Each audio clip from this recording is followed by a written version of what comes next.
इसके बाद बॉस अब हम अपने आखिरी कैंडिडेट को बुलाते हैं फ्रॉम द उत्तर मीमांसा, जो है व्यास मुनि।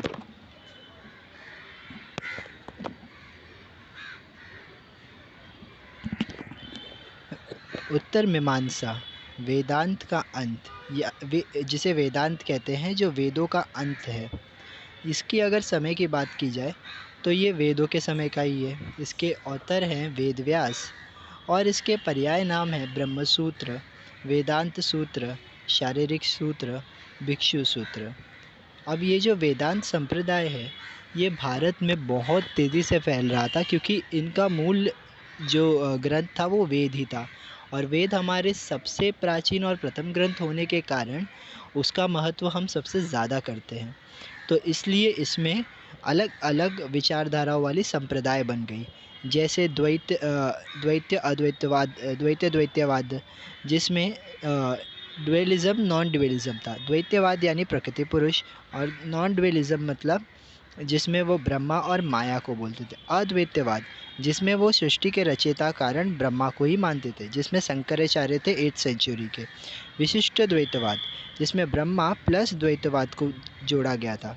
फिर सुधाद्वैतवाद जो प्योरली नॉन ड्यूअल था, फिर उसके जिसके रचयिता थे वल्लभाचार्य। और द्वैतवाद जिसके मध्व आचार्य थे, जो प्रकृति और पुरुष में ही सृष्टि के कारण को मानते थे। फिर अगर इनसे पूछा जाए कि सृष्टि की उत्पत्ति कैसे हुई, तो ये कहते हैं ब्रह्म से अविद्या और माया, इन दोनों की उत्पत्ति हुई। अविद्या से जीव की, अब उसके बाद में माया से ईश्वर की उत्पत्ति हुई।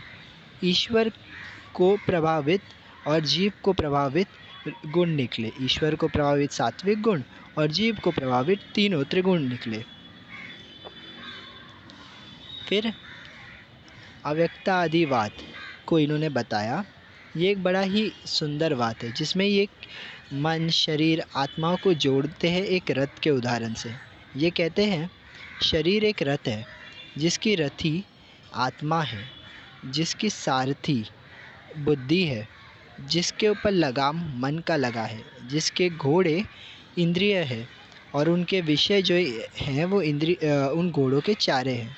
ये इस डायग्राम में समझ में आ जाता है। जो रथी है वो आत्मा है, बुद्धि है वो सारथी है, इंद्रिय घोड़े हैं, लगाम उसका मन है, और जो घोड़ा का चारा है वो इंद्रियों का अर्थ है।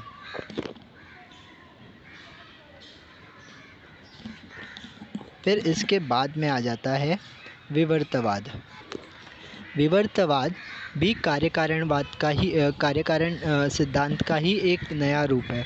अब तक हमने कार्यकारण सिद्धांत को 3 रूप में देख लिया, सत्कार्यवाद, असत्कार्यवाद, अब आ गया विवर्तवाद।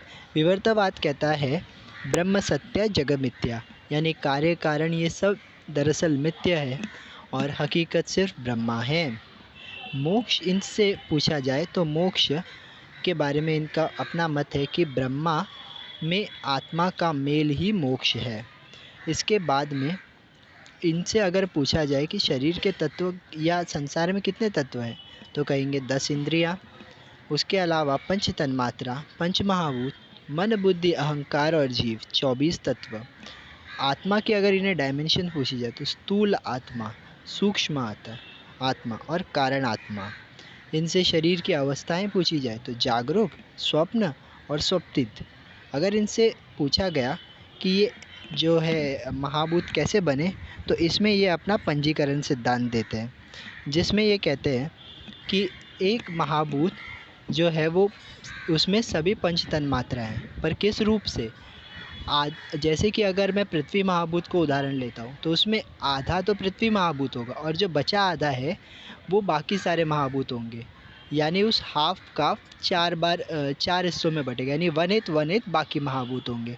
फिर पंचविध कोश, तो ये कहते हैं शरीर में 5 कोश होते हैं। सबसे पहले अन्न कोश जिससे भोजन जाता है, फिर प्राणमय कोश जिससे प्राणवायु आती जाती है, फिर आता है मनोमय कोश जो मन से बना हुआ है, फिर इसके बाद में आता है विज्ञानमय कोश जो अंतः ज्ञान को लेता है, और एक आनंदमय कोश जो आनंद की अनुभूति कराता है। फिर आता है प्रमाण। प्रमाण इनके हिसाब से प्रत्यक्ष, अनुमान, उपमान, अनुपलम्बी, अर्थोपति और शब्द प्रमाण है। आयुर्वेद के बीच में सिमिलैरिटीज़ में पंजीकरण सिद्धांत है। फिर यहाँ कॉन्सेप्ट ऑफ जो जीवात्मा परमात्मा बोला है वो आयुर्वेद ने इनके ज्ञान खंड को बताया है। इनके बीच में डिफरेंसेस बहुत ज़्यादा नहीं प्राप्त होते हैं, क्योंकि ये और आयुर्वेद जो है वो वेदों को बहुत क्लोजली रिजेंबल करते हैं, इसलिए डिफरेंसेस इतने नहीं मिल पाए।